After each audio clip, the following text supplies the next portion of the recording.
Forum de Crans-Montana a fait son retour à Dakhla, au Sahara occidental, pour la 5e année consécutive. Il a accueilli plus de 1200 participants venus de 110 pays, dont des personnalités de haut rang, autour du thème « Bâtir une Afrique puissante et moderne au service de sa jeunesse ».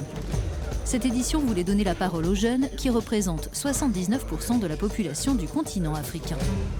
Nous avons souhaité pouvoir orienter notre programme autour d'une célébration de la jeunesse africaine. Ces jeunes qui, chacun dans leur domaine, au sein d'entreprises, de gouvernements, d'organisations de la société civile, sont finalement les meilleurs exemples de cette réussite africaine, de cette réussite d'une Afrique qui a décidé de prendre son destin en main. Près de 25% des femmes africaines, en particulier marocaines, sont chefs d'entreprise.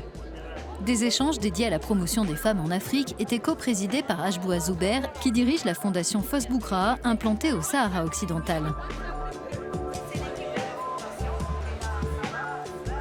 Notre fondation gère 2 centres de formation pour les jeunes et les femmes. Ils peuvent y développer leurs compétences pour se lancer dans la création d'entreprises. De cette manière, ils ont un emploi et ils créent des opportunités économiques. Ils sont plusieurs à avoir déjà créé leur entreprise dans les services, les cosmétiques et l'agrobusiness. La Fondation apporte ainsi son soutien aux jeunes et aux femmes pour qu'ils deviennent des acteurs économiques importants au Maroc et en Afrique. 60% des personnes que nous accompagnons sont des femmes et on estime qu'investir dans les femmes et les jeunes, c'est investir dans l'avenir.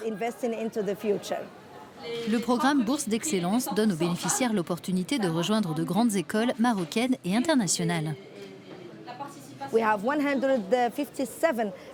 ce jour, 157 personnes ont reçu une bourse d'excellence.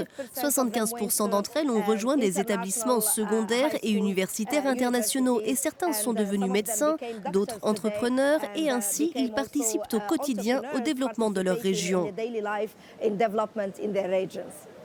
Le deuxième thème central du forum, c'était la transformation numérique. Selon les experts, elle concerne déjà des secteurs divers en Afrique, hôtellerie, tourisme, assurance, finance, santé et agriculture. D'origine camerounaise, Diane Audrey Ngako, fondatrice de l'agence Omencart, fait la promotion du continent africain sur la plateforme numérique Visiter l'Afrique qu'elle a lancée en 2014. Mon idée était de permettre aux Africains de pouvoir voyager entre eux. Parce qu'en fait, finalement, on est les premiers ambassadeurs. Il y a plein de choses à vivre sur ce continent. On a plein d'a priori, qu'on soit africain ou pas, et qu'il faudrait les déconstruire.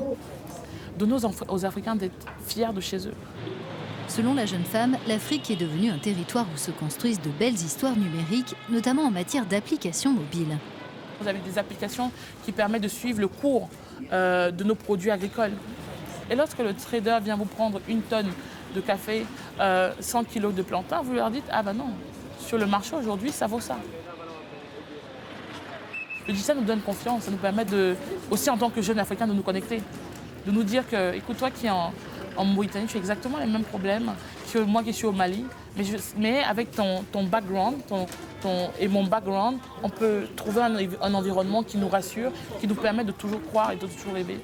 Et je pense que la jeunesse africaine a besoin de rêver. Une 60aine de jeunes Africains, dont Diane, ont reçu les prix Nouveaux Leaders du Futur 2019. Ces récompenses viennent saluer leur réussite dans différents domaines et leur permettent de développer leur réseau.